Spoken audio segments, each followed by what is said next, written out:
outshone me all the time. He had the most amazing shirts, always impeccably pressed, which really speaks to his, just who he was. But I was always like, I can't compete with that. He always looked like $1 million.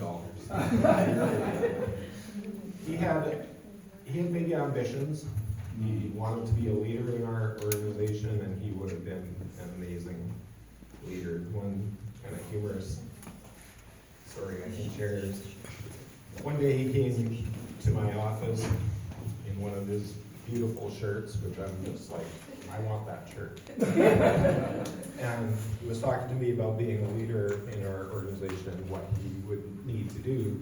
So naturally I thought he was talking about taking on like a D's role, like as a team leader, and I encouraged him to to talk to Dee about how he can get on that succession plan and do some training around that. And he looked at me with his big smile and he said, "Well, actually, it was your role."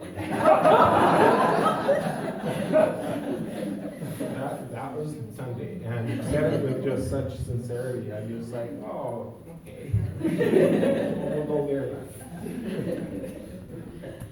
Tunde spoke to me a few times about his ultimate goal of being the chief financial officer of WCB. So those are big, lofty goals.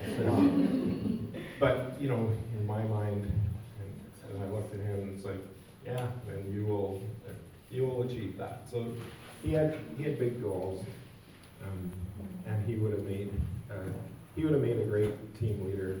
He would have made a great director, and he would have made an incredible CFO. So we miss Tunde. We miss everything about him, his infectious smile, his sense of humor, but really his gentle manner. It just struck you, like you could tell. He was just a gentle soul, and that came across in everything that he did. So we miss him dearly, and but we're so happy that we got to have him in our organization for the time that we had to have him. I'll let Dee speak a little bit more on it. Thanks, Jeff. Okay, we didn't coordinate our speeches, so you told a couple of my jokes, but that's okay. So it's really a privilege to be able to speak today as we gather to remember and celebrate the life of Tunde. So not only was he a colleague, a friend, a father, and above all, a truly kind human being. He was gentle and humble in a way that made everyone feel at ease. He never needed to be the loudest voice in the room because his presence spoke for itself. And that smile, his smile could light up an entire room. It was the kind of smile that brought joy instantly, lifted spirits, and made our workplace brighter simply because he was there. Tunde was enthusiastic about life and passionate about his work. He had big dreams and wasn't shy about them, often speaking about wanting to replace Jeff as the CFO or CEO. Not out of ego, but out of genuine passion, curiosity, and belief in what was possible. He worked hard, stayed positive, and always looked forward with optimism. As a colleague, Tunde was reliable, steady, and someone you could always count on. He was the definition of a great team player. Many described him as the rock star teammate, and that description fits him perfectly. He showed up, followed through, and supported others with kindness and respect. His positivity was also really contagious. No matter the challenge, Tunde approached each day with warmth and determination. His smile had a way of easing tension and brightening even the hardest moments. Yes, he did. He reminded us, often without words, that kindness matters, and that's how we show up for each other, and that's what truly counts. He also brought joy through the stories of little quirks that made him so memorable. So we had something that was called Teammate Tuesdays on our team, and where we would ask specific questions. So just a little bit of insight into Tunde, and I don't know if this is true, Basola, but one of his earliest and funniest childhood memories, he told us, was when he was 5 years old. He was riding with his dad to get groceries, only to have his mom walk out of the store with groceries and a new baby in the cart. And that's the moment surprising and unforgettable was how he met his little sister. There was also the unforgettable trip to Winners, and that's where I hear he bought a lot of his shirts. He was trying on a sharp new shirt, and he was looking effortlessly stylish, as always, only to later realize he had been walking around with a trail of bathroom tissue behind him. So even his most embarrassing moments had become, or had a way of becoming stories that made others laugh, and he liked to share them. Right? Tunde had strong opinions too. So his favorite condiment was salt. A belief that sparked many friendly debates, because we all said that's not a condiment, and he argued with us. He said, Bluetooth, herring. Okay? He truly believed nothing beat salt when it came to making food taste better. And interestingly enough, even if he was typically a salty over sweets kind of guy, one of the questions that came up in one of our Teammate Tuesdays is if you had to eat 100 of something, it would be croissants. No question, is what he told us.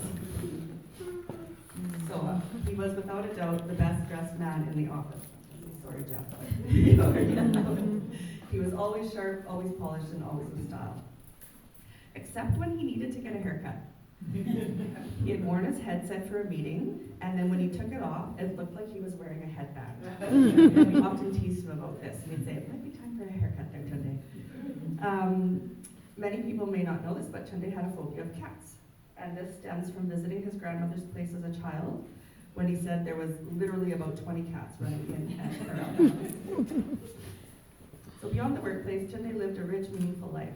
He was a devoted father of 3, each born on a different continent. A beautiful reflection of his global journey and the life he built across the world. His children were his pride, his joy, and his greatest legacy. Above all else, though, Tunde was kind in words, kind in his actions, and kind in the way he made people feel seen, valued, and supported. He was never one to complain, and was one of the most selfless people who got dealt a pretty tough hand. Our hearts are with his family, especially his children and all those who loved him, his sisters and his mom. Loved him, more deeply than words can express. And then this brings me to this piece of decor that he was actually shopping for the kids, he told me, and he saw this, and he said, that is one of the most beautiful things I've ever seen. And he said, I bought it for myself. I was like, good for you. So this has been sitting on his desk ever since he bought it. And he just said, you know what, it just gives me a sense of peace when I look at it. And so I took it off of his desk, and I'd like to pass it on to the family in the hopes that this would bring some comfort and peace.